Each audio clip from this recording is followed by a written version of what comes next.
You're listening to the Cyberwire Network, powered by N2K.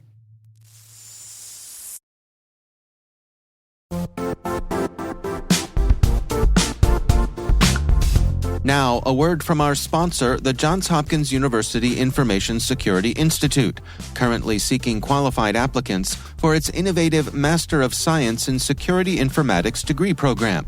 Study alongside world-class interdisciplinary experts and gain unparalleled educational, research, and professional experience in information security and assurance.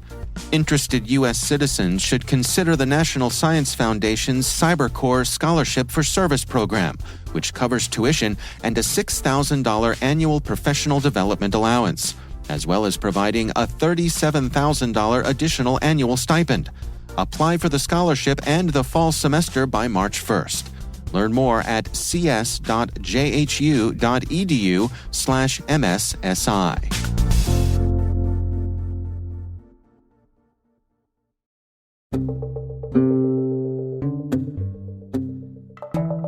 Hello, my name is Lieutenant General Charlie Tuna Moore, retired. I was recently the Deputy Commander, United States Cyber Command.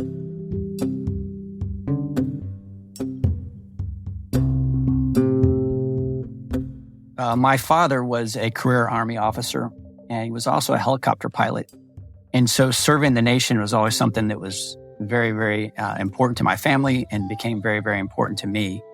I was also fascinated by the fact that my father was a pilot and thought, well, if I can serve the nation and also be a pilot, I would love to figure out how to do that. The big difference was helicopters weren't quite as maneuverable or quite as fast as I wanted to go. So I really wanted to fly jets.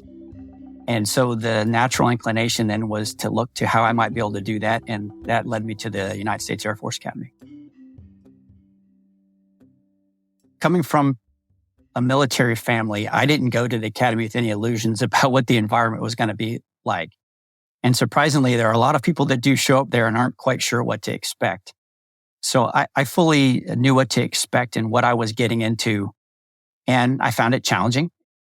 The more and more time that I spent there and that I studied and I learned about the profession of arms and being an officer and also being a pilot, the more I was convinced I was on the right path.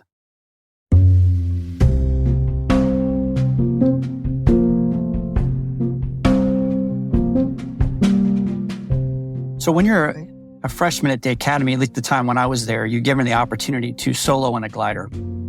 And that's the program that I became involved in as an instructor. And I found that not only did I really enjoy flying, but I really enjoyed instructing as well. And I always knew that if I was going to go down this path, I wanted to fly jets. I wanted to fly fighters. And of course, there's no guarantee of that. It's based on your performance at pilot training.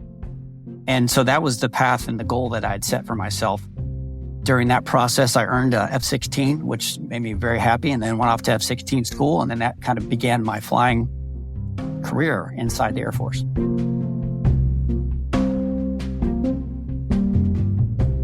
This is a profession you can never solve. There are too many things that are always changing. There's updates to your aircraft. There's updates to your weapons that you're going to employ off the aircraft. There's changes from your adversaries, changes their aircraft and their weapons. Their tactics, techniques, and procedures are changing. Yours are advancing.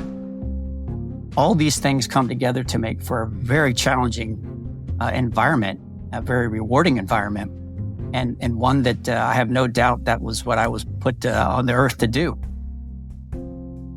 And then to have a branch in my career at about that 25-year point where I really started entering into the cyberspace, the domain, and realizing the importance of this domain, not just in terms of the defense of our nation, but the criticality that it played in terms of our ability to execute our traditional military capabilities in order to do that mission.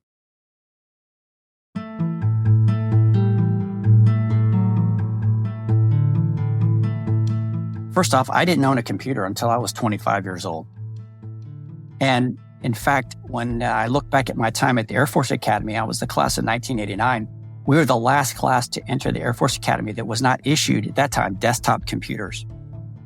So when I think about that as my beginnings, and then 25 years later, I'm asked to be the first director of operations at the combatant command known as U.S. Cyber Command, and to be responsible for all the day-to-day offense and defensive operations.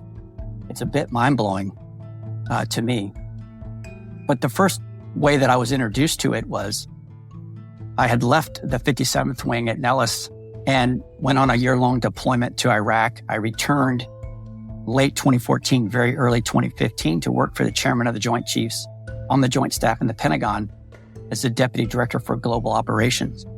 And so I spent a little more than 2 years working a lot on the internal processes that we were going to have to execute to perform operations in cyberspace alongside and synchronized and integrated with those traditional military capabilities. And so that's where I first really got deep into the space. At the end of that assignment, a little over 2 years, I was actually scheduled to return back to the Air Force. In fact, I had an assignment in hand. And I got a phone call one day that said, the director of the National Security Agency, Admiral Rogers, would like to talk to you. And so I called him, and he asked me if I would be willing to come up to be his director of operations, and that we expected we would probably within the next year elevate this organization to become, at that time, the 10th combatant command in the United States Department of Defense. It would be known as U.S. Cyber Command. And I'll tell you, when he first asked me, I thought that he had actually was talking to the wrong guy, that maybe he had confused me with somebody else. But his vision, which I believe was very right at the time, was that we really needed to operationalize this domain. So that's how I ended up at U.S. Cyber Command as a director of operations. I did that position for about 3 years. Once again, was preparing to leave, go back to the Air Force for a job, and was already hired into another job as a 3-star. And at that time, the director of the National Security Agency and the commander of U.S. Cyber Command, General Nakasone, asked if I would stay and be the deputy, which I then did for 2 years.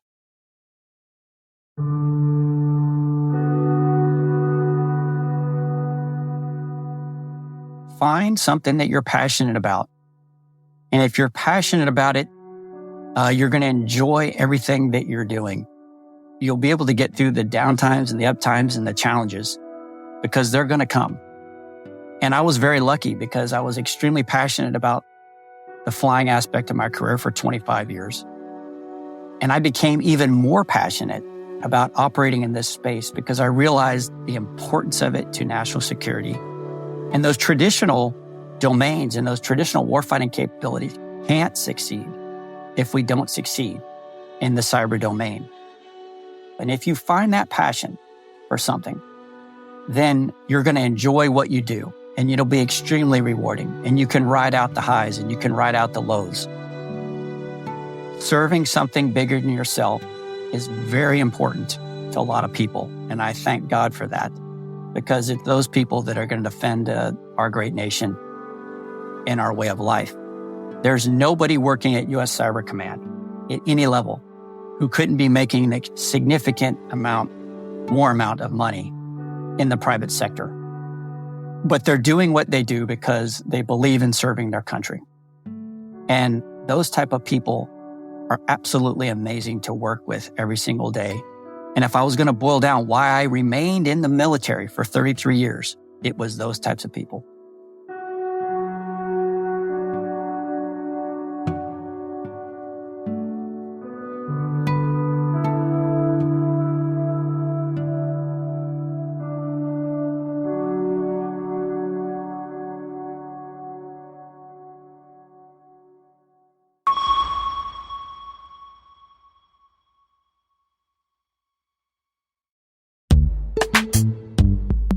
This episode is brought to you by Palo Alto Networks, the leader in cybersecurity. As AI-driven attacks increase, organizations can't afford to have network security that's stuck in the past. Discover how Palo Alto Networks can help you predict what's coming and proactively secure against it with a zero-trust, AI-powered network security platform built to secure whatever, whenever, wherever. To learn more, visit paloaltonetworks.com/network security platform.